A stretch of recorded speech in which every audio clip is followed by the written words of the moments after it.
தேவனுடைய பெட்டி இஸ்ரவேல் மக்களோடு கூட இருக்கும் மற்றும் தேவ மகிமை இஸ்ரவேலர்களோடு கூட இருந்தது. பிரியமான பெட்டி பெலிஸ்தியருடைய கைக்கு போன பொழுது வேதம் சொல்லுகிறது, கர்த்தருடைய மகிமை அவர்களை விட்டு விலகி போய்விட்டு என்று. கர்த்தருடைய பார்வைக்கு பொல்லாப்பானதை செய்தது நிமித்தம் கர்த்தருடைய பெட்டி அவர்கள் கையை விட்டு போனது. பிரியமானவர்களே, பெலிஸ்தியர் வந்து இஸ்ரவேலர்களை முறியடித்து பெட்டியை தங்களுடைய தேசத்துக்கு கொண்டு போய் தாகோன் கோயிலிலே தாகோன் என்கிற ஒரு பெரிய சிலைக்கு முன்பதாய் இந்த பெட்டியை வைத்தார்கள். எனக்கு பிரியமானவர்களே, காலையில போய் பார்க்கிறார்கள், பெட்டி இருந்த இடத்திலே பெட்டிக்கு முன்பதாய் தாகோன் என்கிற சிலை முகங்குப்புற விழுந்து கிடந்தது.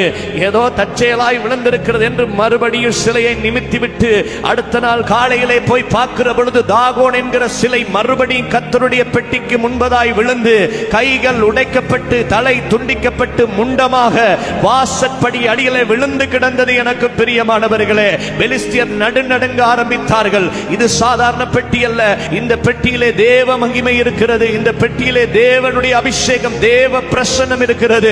இந்த பெட்டிக்கு முன்பதாய் நம்மால் நிற்க முடியாது என்று பயந்து நடுங்க ஆரம்பித்தார்கள். பெட்டியை கொண்டு போன இடமெல்லாம் மூல வியாதியினாலே வாதிக்கப்பட்டார்கள். எனக்கு பிரியமானவர்களே, இது சாதாரண பெட்டி அல்ல, இந்த பெட்டியில இருக்கிற மகிமை உள்ள தேவனுடைய பிரசன்னம் பெரியது, மகிமை பெரியது என்று பயந்து நடுங்கி போய் மறுபடியும் இஸ்ரவேலிடத்திலே பெட்டியை அனுப்புகிறதற்கு துரிதப்படுத்தினார்கள். எனக்கு பிரியமானவர்களே, இன்றைக்கு நானும் நீங்களும் தேவனுடைய பிரசன்னத்தை சுமந்து செல்லுகிற, தேவனுடைய மகிமையை சுமந்து செல்லுகிற பெட்டியாய் இருக்கிறோம். எனக்கு பிரியமானவர்களே, இன்றைக்கு நம்மை பார்த்து பிசாசு பயந்தோடோடு. எனக்கு பிரியமானவர்களே, இன்றைக்கு எலியாவை பார்த்து ஆகாப் ராஜா பயந்து நின்றான். இஸ்ரவேலை கலங்க பண்ணுகிறவன் நீ அல்லவா?